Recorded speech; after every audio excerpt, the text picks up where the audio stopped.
Assalamualaikum and good greetings. So today we'll be watching a video titled "Should You Carry a Staff?" Bible Contradiction number 14. So if you are wondering what is the context of me doing all of these Bible contradiction videos, feel free to watch or see the description box below. Without further ado, let's watch. Supposed Bible contradiction. Did Jesus tell his disciples to carry a staff? Mark 6 says the disciples were to take nothing with them in evangelism, except sandals and a staff. However, Matthew recounts the same incident, but says they were not to acquire a staff, and implies the same about sandals. Luke agrees with Matthew about the staff, and doesn't mention the sandals. So do Matthew and Luke contradict Mark? Well, Right. What's the issue here? Take nothing except a staff, but to wear sandal. Okay, so you can only have a staff and a sandal, and then no bag, the drink, or staff or sandal. Oh, okay. So, okay, I can see now. The first one, that bring nothing except a staff and to wear sandal, meaning you can bring a staff and you should wear sandal. While the latter one, no bag for journey or to drink or sandal or staff. So meaning that nothing of all of this. So meaning that no sandal and no staff. So that's a direct contradiction, especially the sandal one. On the staff, I'm not sure how to understand this, right? Take nothing except a staff. So meaning that is the staff compulsory, or the staff is you can if you want? Because here, but to wear sandal is like a direct instruction, you have to, from my understanding of this translation. But here, take nothing except this, meaning that it depends on the wording of the original language, but it can mean that that is a must, or that is an exception for the prohibition, so you can. But here is, from my understanding, is no sandal or staff, also no, right? Well, this one, take nothing for your journey, no staff, no bag. So here, no staff, which is the same as this one, right? So I think this one is the odd one. All right, understand? and doesn't mention the sandals. So do Matthew and Luke contradict Mark? Well, first off, it seems petty to even bring this up. And even if this is a definite contradiction, it would be such a minute issue, it would hardly be a dent in the reliability of the New Testament. Huh? What? Okay. Okay, I can understand this from the perspective of what the Bible, what the gospel is, right? It's a word of man inspired by God. So it's of course, I'm not saying Muslim is the one that raised this up, but from Muslim perspective, when you say the Quran is the word of God, so whatever minute it is, if it's a direct, clear-cut contradiction that cannot sit together, that's a problem, right?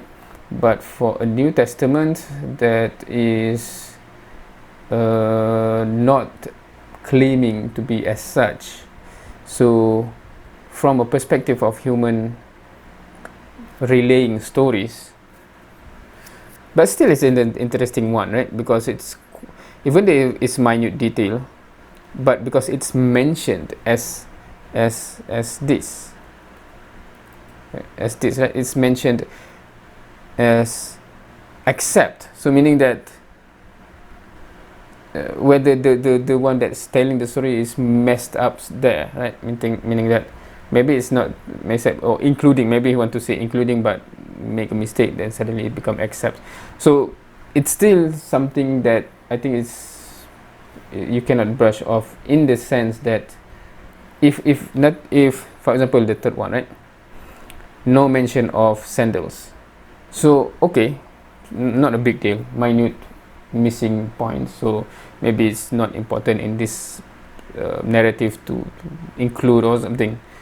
and human, when we list up things, if something is missing, not a big deal, right? I go back with this and this and this, I go back with this, so not a big deal. But here, when you say that not this but this, and it's direct contradiction, I don't think it's the minuteness of the detail is insignificant. I have no problem with saying the authors were unsure about a minor issue, such as a list of belongings to take on a journey.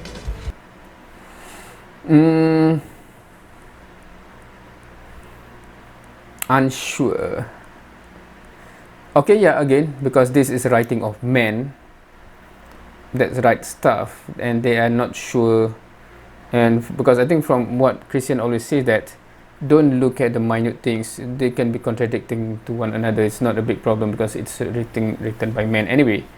Just look at the main teaching of Jesus. Is it so from that perspective, it's just like any historical stories where some minute detail have changed throughout the line, etc. Not a big problem, because we are not evaluating that, and we are not evaluating because I think from that narrative or perspective, we are Christian do not criticize the Bible itself or the New Testament itself, but more concerned about the belief taught there. The Bible itself, written by men, can have this problem. It's just a book written by men, just any historical document like that, right? So not a big problem, but only when the teaching of Jesus have a problem between them, you can raise an issue. Otherwise, it's not. From that perspective, I can understand. But if that is the perspective, then the whole series of Bible contradiction shouldn't even be a series, in my view, because there's no issue about Bible contradiction to begin with. Then we just say, is there any core teaching of Jesus contradiction or not, right? Because the Bible is understood to be contradicting with one another because it's product of man. Because it is not related to doctrine or theology, and is such a minute grievance. Yeah, okay, again, the authors were unsure about a minor issue, such as a list of belongings to take on a journey. Because it is not related to doctrine or theology, and is such a minute grievance. So, because it's not directly related to the teaching or the theology, right? So in that case, any Bible contradiction is just no, okay.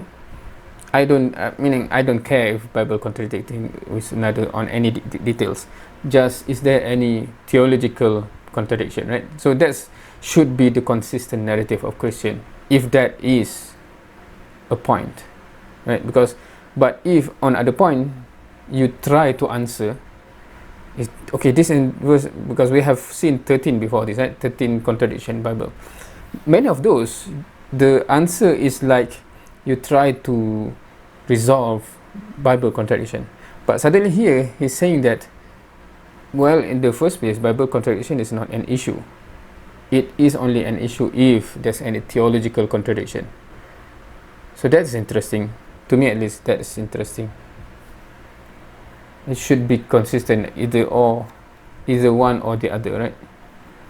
If you want to be consistent of only theological contradiction is an issue, then I think most of the one that we have covered so far should be a non-issue to begin with, do not need to be resolved anyway. But there is a way to address this by looking at the linguistic characteristics of each author. First, the differences between Mark and Matthew are quite easy to resolve. Mark uses a very general word for taking a staff, which is arrow. This simply means to take, carry, or pick up. So Mark is noting they are not to heavily prepare, but take what they have with them, the clothes they were wearing, sandals on their feet, and a walking staff they could easily find or already had. Matthew, on the other hand, uses a different word, katalme, which means to acquire, locate, and obtain. Matthew is saying Jesus doesn't want his disciples to make excessive preparation, like going out of their way to acquire a staff or an extra pair of sandals, but go as you are. So Mark, extra pair of sandals? The verse is like no sandal, right? Is saying, get up, grab your staff and go. Matthew is saying, get up and go, but don't go out of your way to acquire extra items for a mission trip. The real issue comes up when you look at what Luke says, because he uses the same word as Mark, but contradicts Mark and says not to take a staff. However, we need to ask if each gospel author uses the Greek word the same way, and the answer is no. We should remember there are times when a word means something different to different people. When I first got married, the word sure to me meant the same as saying yes, but to my wife, it meant saying okay. To me, it meant an affirmative response, but my wife understood the word as meaning to only acknowledge something. So, she would ask me a question, and I would say sure, to affirm or give her a yes. But she just thought I was acknowledging she asked a question and saying okay. So words can mean something different to different people. When it comes to Luke and Mark, they both use the Greek word differently. Mark uses it to mean in a very general sense, to take, carry, or pick up. But Luke doesn't. For taking or picking up, he uses a very different word. But why not just use the word that Matthew uses? Well, again, that word means something different to Luke. This can all sound confusing. Okay, so how is this being derived? Is it because Matthew and Luke is understood as a character, or this is from reading the text we infer that he used differently? So it can be better explained by placing everything on a chart. Matthew uses this word to mean acquire, but in Luke's gospel, it almost always means to purchase. For purchasing, Matthew uses a different word that no one else uses. When it comes to arrow, Mark uses this in a general sense of taking or picking up. However, in Luke, this word is used in other verses to clearly mean acquire, like Matthew's katalme. For taking or picking up, Luke uses a different word to mean this idea. So because Luke already establishes for his audience, this word is being used to mean purchase, and this other word means to take or pick up, he uses arrow, which is a very general word and has a wide range of meanings, to report the same thing Matthew is telling us. And the rest of his gospel allows us to understand how he uses arrow. The same thing can be seen in English. Depending on the certain group of people we would be talking to, our use of words could change. Someone of a low-educated class might say, let's get some food. But to a higher educated class, this would sound improper, and they would more likely say, shall we have a meal together? There are dozens of ways in our own language to portray the same message. That's a phrase, right? Not a word. And the same logic would apply in the ancient world, with much deeper cultural and racial divides in dialect. So each gospel writer is writing to their particular audience in the dialect they best understood. So this could be all that is happening in the Gospels. But even if it is not, as I said, this would hardly be an issue for the reliability of the New Testament. It could be, that's important, right? It could be an explanation. But even if, it's not, then to begin with, it's not an issue anymore. It's not. So in that context, the reliability of the Bible, as mentioned in that context, is the reliability to get theology, right? Not to get understanding of detailed stories. And yeah, to that point, what do you think about that? Because do all Christians agree on that Bible are understood to be contradicting in many things except for theology or belief system? Because it's normal to be that way, because it's written by men to different audience, etc., right?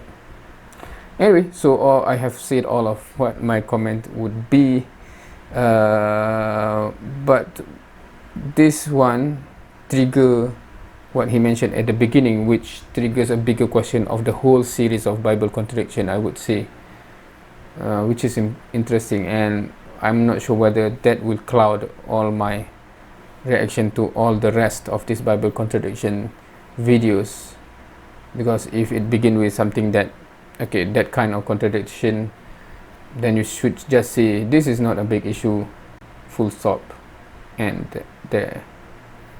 right?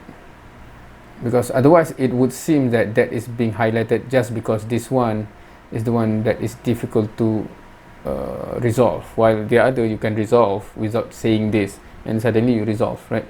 All this while it is being presented as such, but here suddenly the narrative is different. Anyway, what do you think? Thank you for watching. See you next time.